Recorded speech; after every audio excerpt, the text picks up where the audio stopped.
The solution to question 3, and that's the tangent vector. So how do you find the tangent vector to a smooth curve at a point?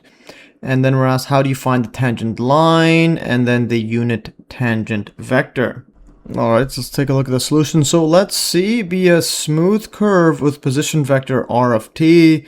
Then basically the tangent vector is going to be r prime of t. It's a basic derivative of this one. And then the unit tangent vector is basically just a tangent vector, but it has to be magnitude 1 or length 1. So the unit tangent vector, this capital T of t, the small case t, equals to just a derivative. So the unit tangent vector divided by the length of the unit tangent vector. So that just so that this entire vector, we normalize it so that the length is going to be 1. So then the magnitude of this. That's all it is. Alright, so now going further, so I just quickly recall from my earlier video. Again, there's a link to the video notes, and then you'll see all these thumbnails. Scroll down to the bottom, and you'll see that. And then, recall my earlier video on the definition of derivative of a vector function. And then basically, you take the secant vector divided by h, and then take the limit as h approaches 0. And basically, yeah, we just get our derivative there. That's a tangent vector, and then the unit tangent vector is this right here. So r prime divided by r prime of t divided by the magnitude of it, of r prime of t. All right, so now recall also my earlier video for the vector equation of a line, and that's because we're going to go look at how to find the tangent line. All right, so recall the vector equation of a line. So if we have a line like this L, and then this is going to be, this r vector is going to be denoting the line, so at all points of it, and then it equals to basically just the initial line, initial vector r naught. So at a point A there, or actually at a point, just at a point naught there, or whatever, x naught, or t naught. Yeah, so then, and then you would plus t times by a parallel vector. So this is this is the parallel vector to this one here. All right, and then you add those up, and then basically you're going to have this. Basically, these are this plus a, where a is equal to tv. So that's the equation of a line. So you're basically just using vector addition. So add them up and equals to this vector. So this plus this equals to this one here. All right, so now that brings us to how to solve the vector equation of a tangent line at t equals a. Yeah, so let's just draw this out to make it a bit nicer. So, or just to grasp it a bit. Yeah, just because I actually haven't, I didn't do this in the earlier videos. So if we have this, like, here's the origin, this is the z, this is the y, this is the x. Or let's say we had a curve like this. Here, I just fix that up. So let's say this is c, that's our curve.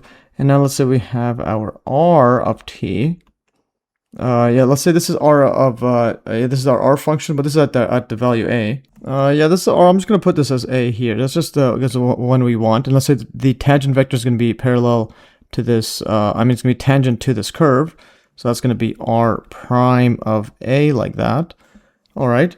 And then the line, yeah, I'm just going to draw this in dashed lines, actually. Dot, dot, dot, dot. This is going to be our line all the way across.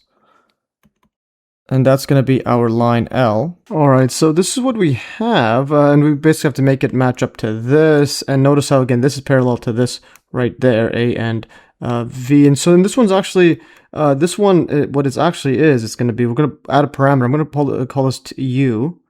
So U parameter times it by that. And this is going to be, let's say, our A. This is our, well, they have, this A vector is that one. So we'll have a different vector. Yeah, I'll just call this B vector. So that's the B vector. So this equals to parameter, just a U there. And this one, because this one's T is already taken for just the normal vector. So we're going to call that U. So B vector is equal to U dot, I mean, U multiplied by that. So it's not a dot product, because it's just a scalar. So anyways, and then the next setup is, this is going to be parallel to this. So the parallel vector, I'll draw it actually like this. This is going to be, and I'll remove this. This is going to be parallel to this. So that's our parallel vector. This is going to be r prime of a, like that. And then what I'll do is I'm going to write this right here. This is going to be, so this vector, that's going to be our r of a vector. So that's going to be our initial vector. And yeah, so that's going to be this part right here. So it's r naught. So that's going to be the r naught. And then the next setup is we're going to need a vector all the way over there, so that we're adding the two together. So I'll make one like this. All right, so that's going to be a vector like that.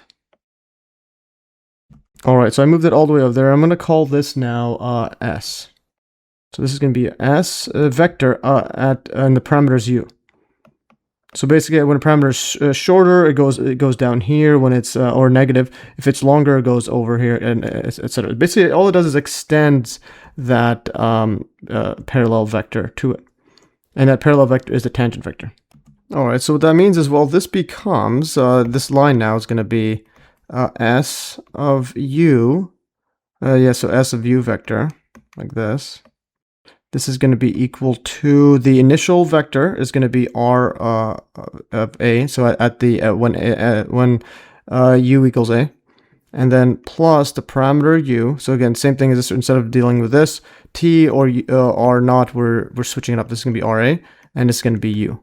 Just change up the variable, and this is going to be now times it by the parallel vector V, which is now the derivative of the vector R of A. Like that, so we can box this in. So that's pretty fascinating stuff.